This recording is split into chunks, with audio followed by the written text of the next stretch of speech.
చాలో దేవునికి ఏకీభవించకూడదు, నీకు తెలియదా? భర్త ఒక మాట దైవజనునికో దేవుని చిత్తానికో నువ్వు మొక్కుకున్నా మొక్కుబడిని దేవునికి గనక సమర్పించకపోతే అర్పించకపోతే అది నీకు ఊరి, అది నీకు నష్టం. నువ్వు బైబిల్ చదవాలా? నీకు తెలియదా? భర్త ఒకవేళ గడ్డి తినే మాట మాట్లాడినానుకో భార్య చెప్పద్దా? నువ్వేంటికి అంగీకరిస్తావు? ఏందమ్మా చర్చికి రావట్లేదు అని అన్నాడు అంటే ఏమంటారు అయ్యగారు? భర్తను గౌరవించొద్దా? భర్త చెప్పింది వినొద్దా? అయ్యగారు నేను నా భర్త చెప్పిన మాట వినకపోతే నన్ను చితక కొడతాడు అయ్యగారు. నీకు చింతపండి అది నాకు మామూలు కాదు, నీకేం తెలుసు?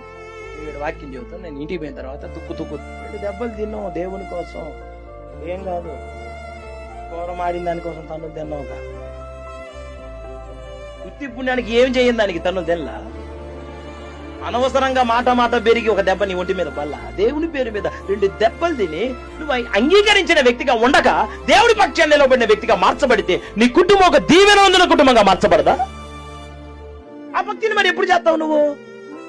భర్త ఏ మాట మాట్లాడితే, భార్య ఏ మాట మాట్లాడితే, కుటుంబీకులు ఏ మాట మాట్లాడితే ఆ మాటకి అంగీకరించడం. ఇది ఆత్మ సంబంధమైందేనా కాదా? ఈ మాట వినచ్చా?